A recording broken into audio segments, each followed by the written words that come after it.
Halo guys, assalamualaikum warahmatullahi wabarakatuh. Apa kabar? Semoga teman-teman dalam keadaan sehat walafiat. Salam buat keluarga teman-teman di rumah. Salam sepak bola. Perkenalkan gue aja, gue si netizen yang suka membahas bola. Ya teman-teman, Timnas Arab Saudi sudah mengannounce skuadnya untuk bertanding di kualifikasi Piala Dunia ronde 4 nanti ya. Dan tidak ada nama kejutan ternyata ya, sama sekali tidak ada nama kejutan kecuali tidak dipanggilnya back tengah andalan mereka selama ini, selama 10 tahun terakhir, yaitu Ali Al-Bulaihi, yang ternyata tidak ada di daftar skuad Arab Saudi ya. Dan ya mungkin keputusan ini bisa dimaklumi ya, karena memang di klubnya sendiri Ali Al-Bulaihi pun udah jarang bermain di klubnya, di Al Hilal ya. Dia kan main di Al Hilal maksudnya. Dia main di Al Hilal pun dia udah jarang sekali dapat tempat gitu ya. Sehingga ya dia juga sudah dimakan usia, dia kalau nggak salah udah kepala 3, mungkin udah 30-an umurnya ya. Jadi memang secara umur juga dia sudah sangat senior, kemudian ya di klubnya udah jarang main, dan ya di negaranya ya dia sudah tidak mendapatkan tempat gitu ya. Dan menariknya kapten mereka Salem Al Dawsari ternyata masih ada ya. Kemarin kan diisukan Salem ini katanya cedera 2 bulan katanya cederanya ya, tapi ternyata Salem masih dibawa. Sama kayak kasusnya Ole Romani ya. Ole Romani pun kondisinya masih cedera, tapi masih dipaksakan untuk dibawa. Artinya memang urgensi di ronde 4 ini memang sangat tinggi ya untuk semua negara. Semua negara begitu sangat serius mempersiapkan timnya. Oke. Ya, melihat skuad yang ini masih ada Muhammad Kanu ya dan lain-lain gitu ya. Chance kita, nih jujur ya, nih menurut POV gua, chance kita untuk mengalahkan Arab Saudi sekarang itu jauh lebih kecil dibanding sebelum-sebelumnya. Kenapa? Di 2 pertandingan kemarin ketika kita berhasil menahan imbang Arab Saudi dan mengalahkan Arab Saudi, ketika kita menahan imbang Arab Saudi, di saat itu posisi Arab Saudi memang sedang terpuruk-terpuruknya ya, dan itu juga pertandingan pertama kan, sehingga mereka juga tidak bisa mendikte permainan apa yang akan ditampilkan oleh timnas Indonesia. Dan timnas Indonesia juga bermain luar biasa.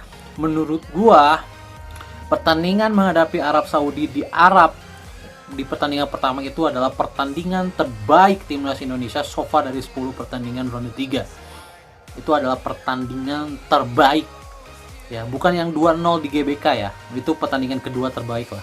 Tapi pertandingan terbaik itu yang kita menahan imbang 1-1, itu pertandingan terbaik kita.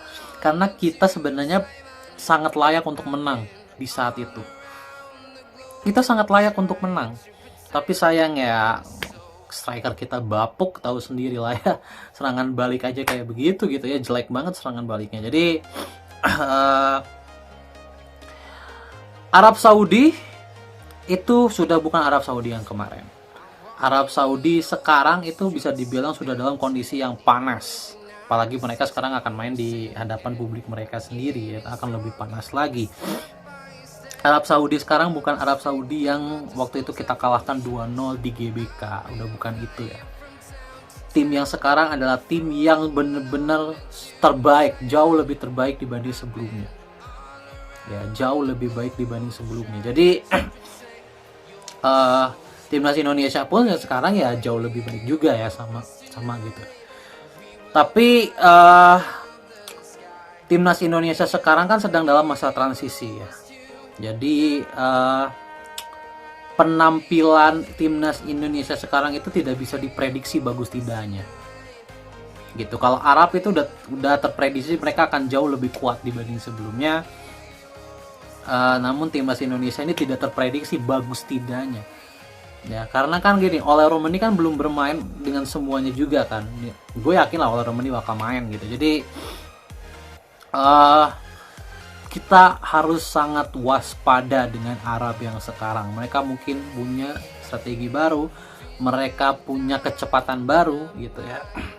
Mereka punya quick fire yang baru, gitu ya. Mereka punya api yang baru, mereka punya tenaga yang baru, dan pemainnya juga banyak kan masih ya pemain-pemain senior itu juga ya. Jadi chance kita menang melawan Arab Saudi untuk gua adalah 40% ya. Jadi 40%, imbang 20%, dan Arab 40%. Jadi gua harap sih lebih ke imbang lah. Kalau imbang juga sebenarnya udah lumayan cukup ya untuk timnas Indonesia, karena sekali lagi gua katakan tim yang justru sedang goyang itu adalah Irak. Ya, mungkin Indonesia juga kondisinya sedang sedikit goyang ya, tapi kalau dibanding Irak itu jauh lebih goyang lagi karena transisi mereka sangat lambat, transisi pemain mereka, generasi mereka, di mana pemain-pemain kayak Ali Jassim, Zidane Iqbal yang future-nya gitu ya, itu mereka tidak perform di Eropa. Mereka kan di Eropa ya, mereka sedang tidak perform di Eropa. Jadi sedang sedang banyak sekali dicadangkan, sedang banyak tidak dapat jam bermain. Jadi future dari Irak ini sedang goyang, dan pemain-pemain seniornya juga sudah sedang tidak bersinar juga, dan itu terimplementasi ke negaranya juga. Di Kings Cup menghadapi Thailand, mereka sangat kerepotan menghadapi Thailand, meskipun akhirnya mereka ujung-ujungnya menang juga ya 1-0, tapi itu sudah jadi parameter besar ya, bahwa Irak itu ya tidak sekuat itu lagi sekarang, tidak sekuat kemarin gitu, ketika timnya masih solid banget gitu ya. Mungkin karena mereka menjalani banyak pertarungan keras di ronde 3 sehingga membuat mereka sedikit goyang ya, dengan banyak sekali drama yang terjadi ya di ronde 3 kemarin.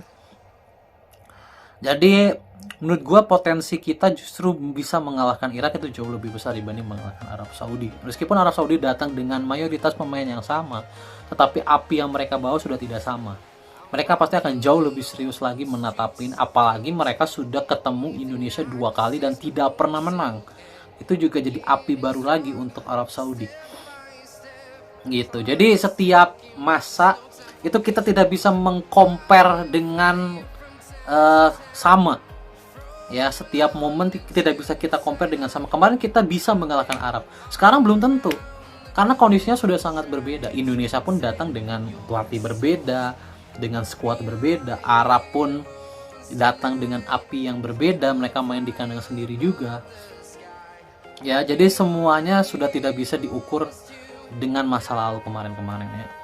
Jadi gue harapkan Kluivert punya solusi jitu untuk mengatasi api dari Arab Saudi ini, kecepatan-kecepatannya, karena gue yakin mereka akan bermain sangat intens ya menghadapi kita. Mereka akan bermain sangat intens. Mudah-mudahan Kluivert bisa mencari solusi untuk bisa meredam Arab Saudi dan mencuri kemenangan. Ya, oke. Sukses buat Kluivert. Mudah-mudahan kita bisa menumbangkan Arab Saudi 2 minggu.